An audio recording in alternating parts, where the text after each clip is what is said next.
Jama spoke with a tone of concern.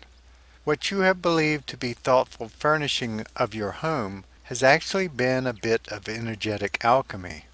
From what you tell me, you have been stirring this brew for a long time, and with some purposeful intent, though subconsciously. Ian's confusion showed in his face. There is a single, all-encompassing energy field, Jama continued. Call it the whole or the absolute.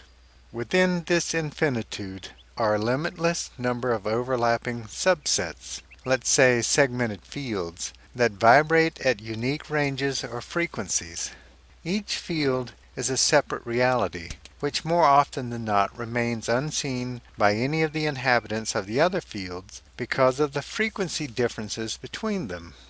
Everything that appears to be physical within a subset of a specific reality adds a unique energetic signature onto the base resonance of that field, while remaining within the defined range of that field.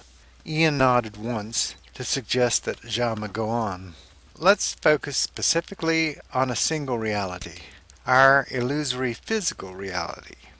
At the very least, those things we perceive as material will resonate according to their molecular makeup, Jama explained.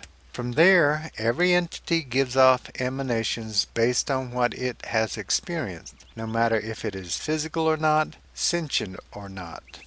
In addition to this vibration, those entities which we recognize as living stir in their own personality or nature, which can be, for example, predatory, genteel, or whatever. Additionally, the resonance one picks up from self-aware entities is very affected by their individual assessments of their own experience and by their sense of self.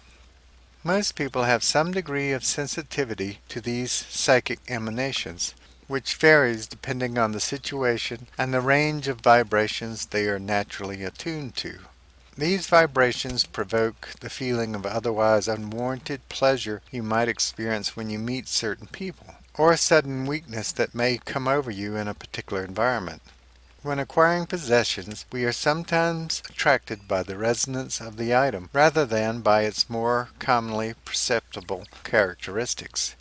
These emanations continue to affect us and their surrounding environment after we acquire the piece.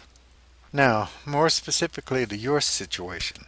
Theoretically, if one was able to attune one's personal resonance to another range by internal or external means, such a person could slip from one reality to another.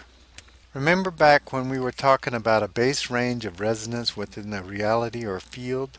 Just as everything has its unique energy signature, a grouping of items within a certain space near each other will combine to produce a collective signature. To varying degrees, almost always unintelligibly, those collective signatures affect the reality experienced by anyone within the scope of their influence. Whether by unlikely accident or subconscious intention, Jama said, I am content that you have constructed a collective signature within your study that is affecting your perceived reality, or rather, periodically expanding your perception of reality. Now remember I said the different fields or realities are almost always invisible to each other because of the differing base frequency ranges? Ian offered a cautious yes. Jama smiled and continued. More than just unveiling something from the sensory fringes of our shared reality field, the collective signature of your study seems to have created a vibrational doorway, making it possible for you to move into another reality, an alternate or parallel life. There is an inestimable number of realities overlapping the very space of this room and even our very bodies. We never become aware of them, though these worlds appear just as substantial to their occupants as we believe ours to be. Only the most achieved masters and adepts expand their consciousness sufficiently to achieve a glimpse across these boundaries. It requires a very precise balance of vibrational signatures, external and/or internal, to perform such a pass-through.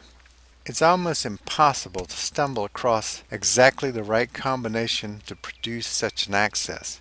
Even though you were not consciously aware of it, you did not stumble across this doorway. I believe your visitor is not a result of chance. The energetic doorway in your room is doing more than just expanding your ability to see into this parallel reality. The experience could have been limited there. But your doorway appears to have allowed you at least a partial transfer or fluctuation between two separate reality fields. Your ability to perceive this other reality makes it as real and accessible as the one you and I interact in right now. After all, what is reality except for the perception of choice at any given time?